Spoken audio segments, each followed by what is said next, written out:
यही भारतीय जनता पार्टी के लोग कहते हैं ना कि बेटी पढ़ाओ बेटी पटाओ। चिराग पासवान को शादी करना पड़ेगा, उनकी वाइफ लड़ेंगी, ये पशुपति कुमार पारस जी की वाइफ लड़ेंगी। हाजीपुर सुरक्षित हो जाए महिलाओं के लिए तो वहां पे कौन लड़ेगा?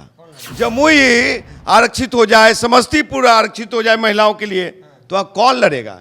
वहां पे प्रिंस राज की वाइफ लड़ेंगी, उनको भी शादी करना पड़ेगा, नहीं तो महेश्वर हजारी की वाइफ लड़ेंगी। सूरजभान सिंह, ये राजन तिवारी और भी सब लोग ऐसे बाहुबली लोग जो हैं, ये लोग चुनाव नहीं लड़ सकते तो ये अपने वाइफ को चुनाव लड़वाएंगे।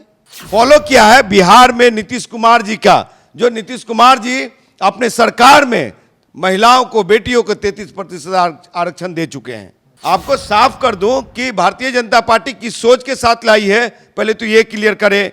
बेटियों को कैसे भागीदारी मिलेगी? सिर्फ बिल ही बिल के तरह न रह जाए, बिल में ही न चला जाए। भारतीय जनता पार्टी जब जब हारने से डरती है तो वन नेशन वन इलेक्शन की बात करती है। भारतीय जनता पार्टी जब जब हारने से डरती है तो 33% महिलाओं की बिल लाती है। सदन में चाचा पशुपति कुमार पारस को सदन में, प्रिंस भाई को सदन में बात करनी चाहिए थी, ये बात नहीं किया इन लोगों ने। चुपचाप से ये टेबल पे ताली पीट दिया इन लोगों ने। चिराग पासवान ये जारी करे लिस्ट कि कितने लोगों को सदन में भेजा है, कितने लोगों को लोकसभा में भेजा है, कितने लोगों को राज्यसभा भेजा है। मतलब लालू प्रसाद यादव की आरजेडी हो, उसमें बहुत सारे पासवानों को मान सम्मान मिला। हमारी वंचित शोषित महिलाओं को दीजिए, हम लोग कहाँ जाएंगे? हम लोग इतना संघर्ष कर रहे हैं समाज के लिए, क्या इमेज क्लीन है? जैसा प्रधानमंत्री का डिग्री, उससे भी खराब चिराग का डिग्री। जब जब चुनाव आती है तब तब ये भाजपा डरती है।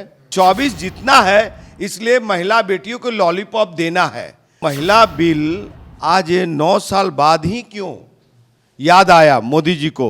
ये इतना लंबा प्लान खेल चुका है भारतीय जनता पार्टी के लोग।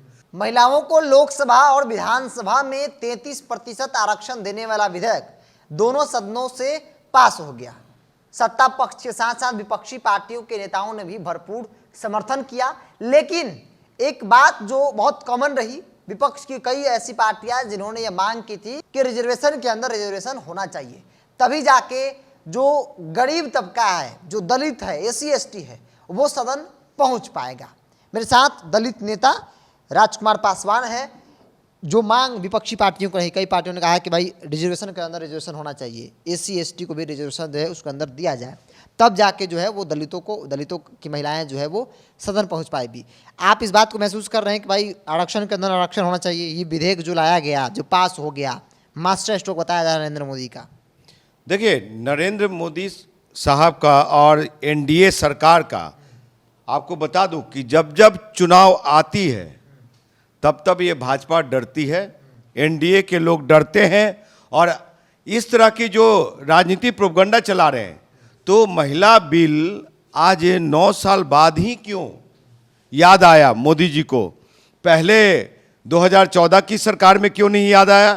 फिर 19 के सरकार में क्यों नहीं आया? अब 24 जीतना है इसलिए महिला बेटियों को लॉलीपॉप देना है। आपको बता दूं बिरजू जी कि इसमें भी पेच फंसा हुआ है, समझे? और ये पेच 40 तक क्लियर होगा, 2039 तक। ये इतना लंबा प्लान खेल चुका है भारतीय जनता पार्टी के लोग और उनके सहयोगी दल हैं, पार्टियां हैं जो कि ये थपड़ी बजाने में लगे हुए हैं। कई पार्टियों ने जिनके सहयोगी है, चिराग हो, पारस हो, सभी लोगों ने समर्थन किया, पर दिक्कत वही तो दलित साहब मैं भी समर्थन करता हूं, लेकिन ये आरक्षण में आरक्षण नहीं मिलना चाहिए। ये बताइए, जब 33% महिलाओं को आप आरक्षण दिए तो हमारे समाज की बेटियां जो गरीब है, शोषित है, वंचित है, और खास करके दुसाध पासवान, चमार, मुसहर, डोम की बेटियां कब तक वंचित रहेगा? वही शीर्ष नेता के घर में ही क्या वो आरक्षण का फायदा मिलेगा? अगर मान लिया हाजीपुर सुरक्षित हो जाए महिलाओं के लिए तो वहां पे कौन लड़ेगा? जमुई आरक्षित हो जाए, समस्तीपुर आरक्षित हो जाए महिलाओं के लिए तो वहां कौन लड़ेगा? चिराग पासवान को शादी करना पड़ेगा, उनकी वाइफ लड़ेंगी, ये पशुपति कुमार पारस जी की वाइफ लड़ेंगी, वहां पे प्रिंस राज की वाइफ लड़ेंगी, उनको भी शादी करना पड़ेगा, नहीं तो महेश्वर हजारी की वाइफ लड़ेंगी। तो ऐसा भी तो हो सकता है कि भाई बाकी दो दलित हैं जो अति पिछड़ा है उनके उनके उनको उतार दिया जाएगा। साहब उनको उतार दिया जाएगा तो ये लोग वो प्रोविजन नहीं ना। और महिलाएं फिर देखिए सूरजभान सिंह, ये राजन तिवारी और भी सब लोग, ये ऐसे बाहुबली लोग जो हैं, ये लोग चुनाव नहीं लड़ सकते, तो ये अपने वाइफ को चुनाव लड़वाएंगे, तो ये भी हो सकता है। इस तरह का प्रोपगंडा देखिए स्वागत योग्य है, और ये कोई नई रिजर्वेशन पॉलिसी नहीं है। सबसे पहले आपको बता दूं, नरेंद्र मोदी ने, देश के सम्मानीय प्रधानमंत्री महोदय जी ने फॉलो किया है, और फॉलो किया है बिहार में नीतीश कुमार जी का, जो नीतीश कुमार जी अपने सरकार में महिलाओं को, बेटियों को 33% आरक्षण दे चुके हैं। हर घर नल जल योजना मतलब लागू किया। उस चीज को लेकर के मोदी साहब, इनका तो मोदी साहब को कोई विजन ही नहीं है, कोई सोच ही नहीं है। और जब नीतीश कुमार जी कुछ बिहार में कार्य कर देते हैं तो मोदी सरकार भी कैबिनेट। आपको नहीं लगता विपक्षी पार्टी जब सरकार थी, यूपीए की सरकार थी, कई बार आया कई बार गया, यहाँ तक कि लालू प्रसाद यादव की पार्टी ने फाड़ दिया इस बिल को, बहुमत नहीं था, पारित तो नहीं हुआ, पास नहीं हुआ, अटल बिहारी वाजपेयी के वक्त में बहुमत नहीं था, नहीं हुआ, आज बहुमत है तो मोदी सरकार लाई है, मोदी सरकार ने पारित कर। देखिए स्वागत योग्य है, महिला बेटियों को सम्मान मिलना चाहिए, उनका अधिकार मिलना चाहिए। बहुत बड़ा तबका है जो कि वंचित है, समझे, तो उनको हर एक जगह यही भारतीय जनता पार्टी के लोग कहते हैं ना कि बेटी पढ़ाओ बेटी पटाओ, ये हम नहीं कहे, मोदी साहब ही भाषण में कहीं कहा है।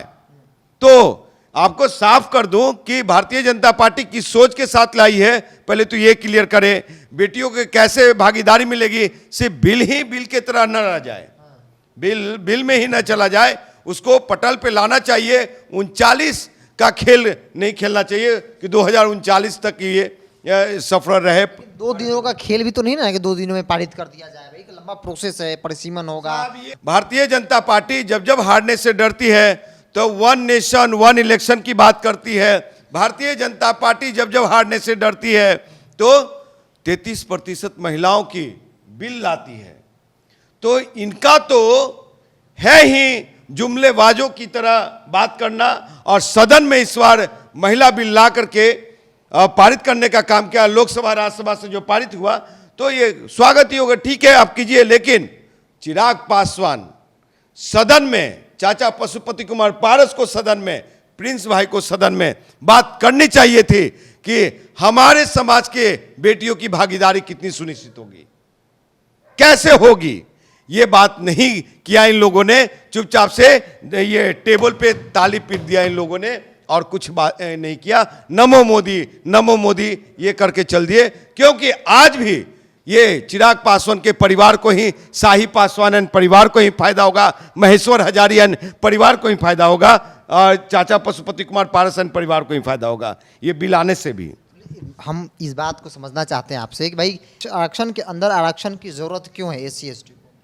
साहब ये बताइए, इसलिए जरूरत है कि चिराग पासवान एंड परिवार पार्टी, जो शाही पासवान एंड परिवार पार्टी जिसको हम कहते हैं, वो 50 सालों से किसी दूसरे पासवान को आने दिया। ये पूरे कुनमा बिहार में जो बैठे हैं ना, ये सारे परिवार हैं। आपको गिना दें, हाजीपुर में रामविलास पासवान, उनके बाद पशुपति कुमार पारस, जमुई में 2 बार से चिराग पासवान, उससे भी पहले और भी कोई होंगे। ये सासाराम में छेदी पासवान, खैर छेदी पासवान को हम अभी अलग रखते हैं। चलिए समस्तीपुर में परिवार कैसे हैं, ये प्रिंस राज वहीं पे लड़ते हैं, एक महेश्वर हजारी, वो भी परिवार हैं।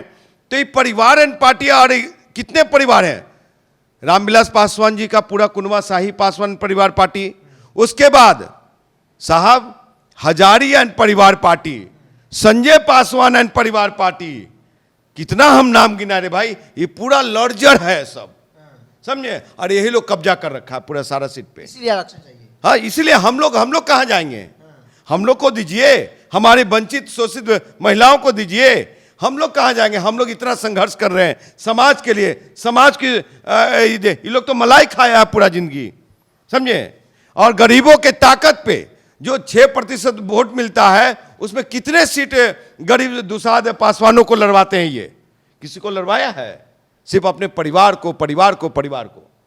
कई नेता तो है ना भाई कि जो उनके साथ रहते हैं, उनके चिराग पासवान के पार्टी में कई पासवान नेता हैं। उनको एको टिकट मिला है। चिराग पासवान ये जारी करे लिस्ट कि कितने लोगों को सदन में भेजा है, कितने लोगों को लोकसभा में भेजा है, कितने लोगों को राज्यसभा भेजा है खाली झूठी कि हम आरक्षण के लिए सदन में भी जिस दिन बिल पारित हो रहा था इस समर्थन किया, और लेकिन अपने समाज की बात नहीं किया और लोगों की बात नहीं की, हक अधिकार की बात नहीं किया इन्होंने। लगता है लालू प्रसाद यादव, मुलायम सिंह यादव की एक लंबी मांग रही है।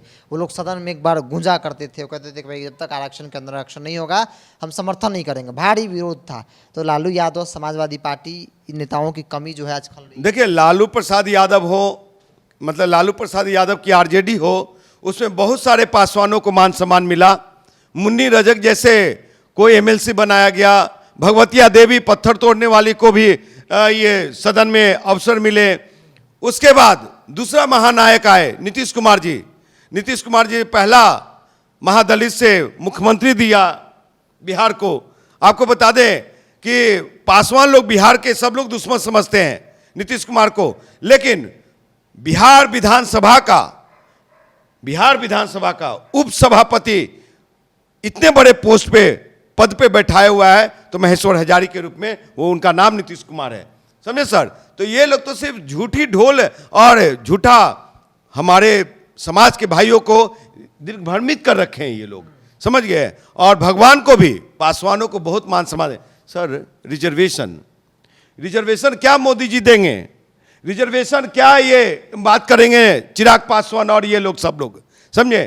अगर रिजर्वेशन का सही मायने में कोई ये आईना दिखाने का काम किया, सामंतवादियों को मतलब सामंतवादी व्यवस्था को ध्वस्त करके और आम्बेडकरवादी व्यवस्था को लागू करने का काम किया, पंचायती राज में आम्बेडकर साहब के विचारों को लागू करने का काम किया, उसका नाम नीतीश कुमार है। जिसके कारण ज्यादा से ज्यादा मुखिया, सरपंच, वार्ड सदस्य, जिला पार्षद पासवान के बेटा बेटी लोग बन रहे हैं। हमारे चमार भाई, मुसहर भाई, डोम भाई के बाल बच्चे लोग आगे बढ़ रहे हैं। तो ये लोग तो सर सिर्फ परिवार से बाहर नहीं निकलते हैं, समझ गए। ये हमने समझने और जानने की कोशिश की कि आखिर SC/ST को क्यों आरक्षण के अंदर आरक्षण की ज़रूरत है। क्योंकि चिराग पासवान या बाकी जो दलित नेता हैं जो भाजपा के साथ है, समर्थन जो कर रहे थे, उनका मतलब साफ था कि अगर आरक्षण के अंदर आरक्षण हो गया तो फिर जो महिलाओं के लिए सीट रिजर्व होगी वो एक गरीब तबका, एक ज़मीन से जुड़ा व्यक्ति को मिल जाएगा। लेकिन अगर ऐसा नहीं होता है तो फिर चिराग पासवान या फिर जैसे जो पार्टी के नेता है वो लगातार जो है वो जीतते आएंगे और उनको ही मौका मिलते रहेगा, बाकी दूसरे व्यक्ति को मौका नहीं मिलेगा। चिराग पासवान जिस देश के प्रधानमंत्री का महिमा मंडली करने में लगे हैं, जिस नेता का महिमा मंडली करने में लगे हुए हैं, उन्हीं का पिताजी ना गोधरा कांड पे नरेंद्र मोदी का विरोध किया था और हमेशा विरोध किया था। लेकिन ये आज धपली बजाने में और ताली बजाने में लगे हुए हैं ये चिराग पासवान। चिराग तो भाई तारीफ करते हैं कि मोदी सरकार अच्छा काम कर रही है, इनके विकल्प में कोई है ही नहीं। सर इसलिए तारीफ करते हैं कि इनके जो कुकर्म हैं, काले कारनामे हैं, समझे, और जेल जाने से जो डर लगता है कि कल को मेरे घर भी ईडी सीबीआई ना आ जाए, इसलिए ये नमो मोदी में लगे हुए हैं। चिराग का तो इमेज बहुत क्लीन है। क्या इमेज क्लीन है? जैसा प्रधानमंत्री का डिग्री उससे भी खराब चिराग का डिग्री। तो दोनों तो राम लाए जोड़ी, एक अंधरा एक कोरी वाली जो कहावत है ना, ये हालात है। तो आपको बता दूं कि ये पिता के बराबरी का कभी नहीं हो सकते। स्वर्गीय रामविलास पासवान जो नेता थे, वाकई में अटल बिहारी वाजपेयी की भी सरकार को गिराया था 1 वोट से, याद है आपको। फिर गोधरा कांड पे मंत्रालय से ये उस समय नरेंद्र मोदी साहब न थे मुख्यमंत्री, तो गोधरा मुख्यमंत्री थे, तो गोधरा कांड पे लात मार करके वो निकल गए। तो उनके पुत्र ऐसे, एक चाचा हैं समझ ये भालू और ये हैं हनुमान। तो जो हनुमान और भालू एक जाते हैं मिलने अमित शाह से और दूसरा जाते हैं मोदी साहब से मिलने, लेकिन वहां पे समाज की दुसाध के बेटा बेटियों की बात नहीं होती है। उन लोगों की बात नहीं करते हैं, ये बात सिर्फ अपना करते हैं और अपने परिवार की बात करते हैं, अपने संसदीय क्षेत्र की बात करते हैं। बिहार के मुद्दे पे कभी डिस्कशन नहीं करते, ये समझे। बिहार के 13 करोड़ आवाम के लिए डिस्कशन नहीं करते, ये सी बात करते हैं कि हम दावेदार हैं हम हाजीपुर का, तो वो कहता है कि हम दावेदार हैं हाजीपुर का। तो ये हाजीपुर की जनता तय करेगी और जमुई की जनता तय करेगी कि कौन खगड़िया जाएगा, कौन दिल्ली पंजाब जाएगा। वो जनता तय करेगी, लेकिन आप क्या सोचते हैं, आप अपनी राय को कमेंट्स बॉक्स में रखिए। अगर आप अपने चैनल को यूट्यूब पर देख रहे हैं तो सब्सक्राइब कर लीजिए, फेसबुक पर देख रहे हैं तो पेज को लाइक और फॉलो कर लीजिए।